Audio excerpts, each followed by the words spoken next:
Thank you very much, Mr. President, Your Excellencies, colleagues and friends.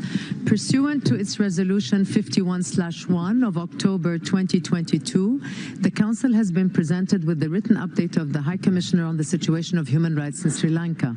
1 year after the remarkable protest movement demanding deep political and democratic reforms, the transformation that was hoped for to address long-standing challenges has still not materialized.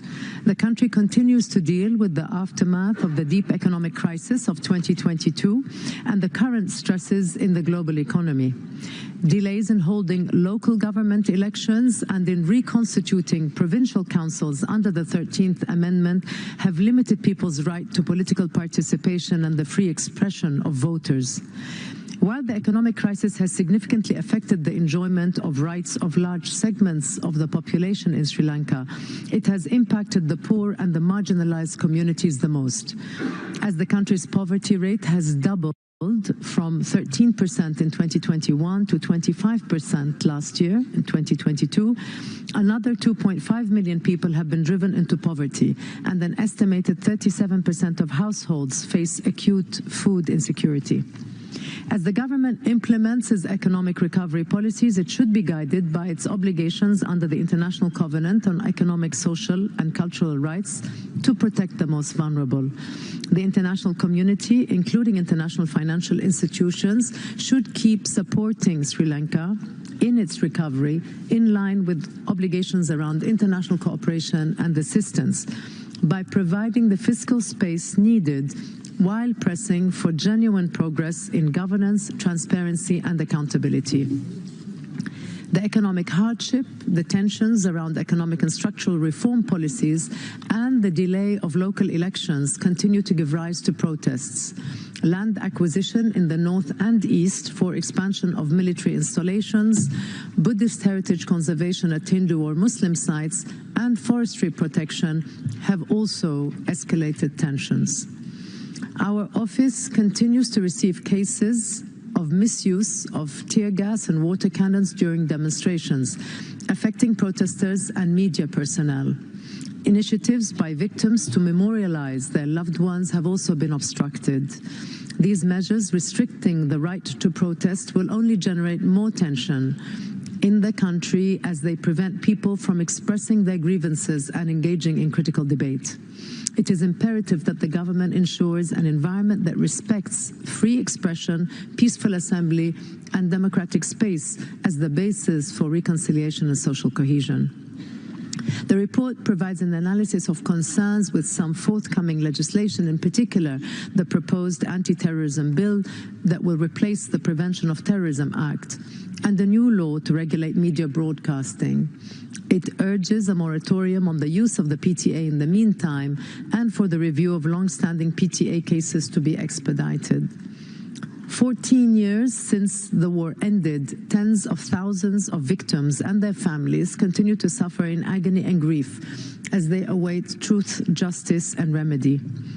The report recognizes the initiatives of the government to advance reconciliation, including its proposal for a new truth-seeking mechanism. However, it also stresses that urgent confidence-building steps are needed to create an environment in which a genuine reconciliation and transitional justice processes can succeed.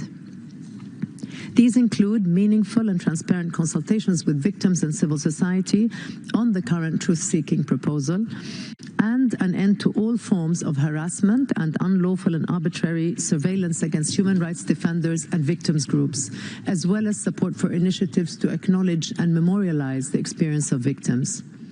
Truth-seeking alone will not be sufficient and must be accompanied by a clear commitment to accountability, including through an independent ad hoc special court. The report recommends that the government accelerate investigations and prosecutions in emblematic cases of human rights violations, including the Easter Sunday bombings, in compliance with international human rights standards. The High Commissioner has repeatedly recommended that the government of Sri Lanka should establish a follow-up, independent and transparent investigation into the Easter Sunday attacks with international assistance and the full participation of victims and their representatives. Mr. President, Your Excellencies, while noting the government's rejection of Resolutions 46/1 and 51/1, the report also updates on the work of the Accountability Project established by our office to collect, consolidate, analyze and preserve relevant information and evidence and provide support to relevant judicial and other proceedings, including those in member states with competent jurisdiction. The project is receiving a steady increase in requests from competent state authorities, including in relation to 10 named individuals to date. The project has made significant progress in developing a repository of information and evidence, and based on identifying gaps and priorities for further investigation. It is also actively engaging with civil society, including victims' representatives. Accountability is central to secure Sri Lanka's present and its future.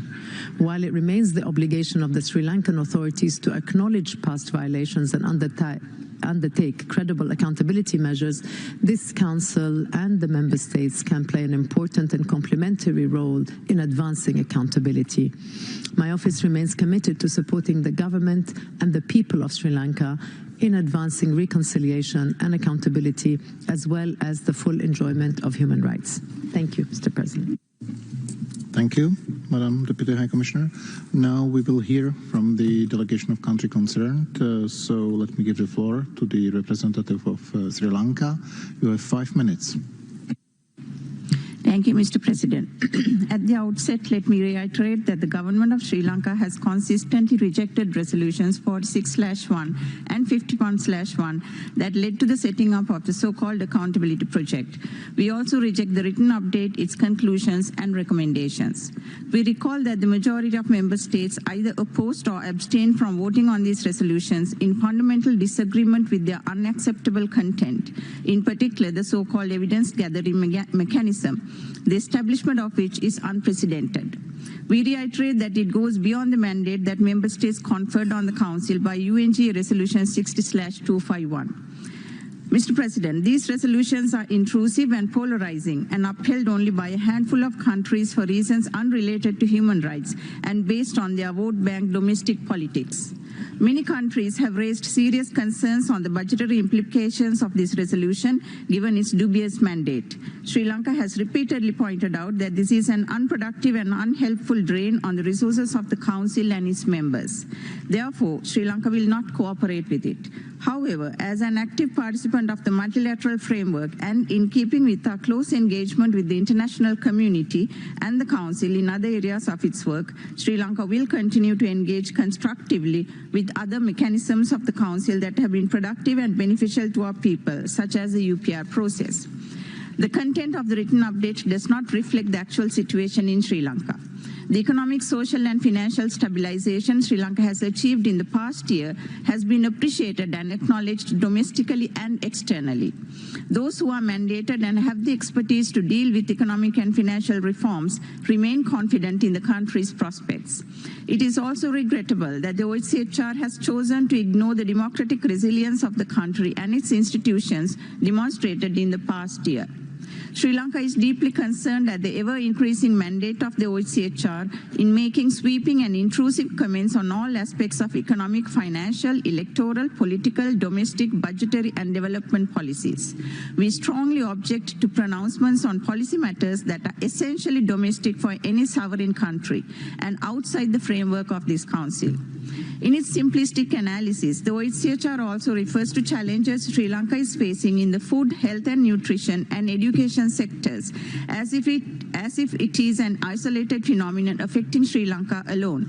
In New York, the UN Secretary General, in solidarity with developing countries in debt and financial distress arising from the current global context, is highlighting sympathetically the severe setbacks and challenges encountered by all developing countries in achieving the SDGs. Sri Lanka also rejects the references to targeted sanctions that are based on incorrect and unsubstantiated sources, contravening the principles of natural justice, of universality, impartiality, objectivity, and non-selectivity. Mr. President, Sri Lanka remains firmly committed to pursuing tangible progress on human rights through our domestic institutions and have made significant progress. In a statement to Parliament on 9th August this year, President Wickremesinghe outlined the government's vision and progress made in reconciliation efforts undertaken, inter alia in legislative reforms, institutional activities, land issues, resettlement, North and East development, and 13th Amendment. All-party conferences have been convened to consolidate political support for these efforts. The Anti-Corruption Act No. 9 of 2023 has strengthened the financial and functional independence of the Commission to investigate allegations of bribery and corruption. Deliberations continue on the draft anti-terrorism bill with the aim of bringing it in line with international standards. Tangible progress has been made by independent domestic mechanisms, inter alia the Office on Missing Persons, Office for Reparations, and Office for National Unity and Reconciliation, and details are provided in our written observations to the report.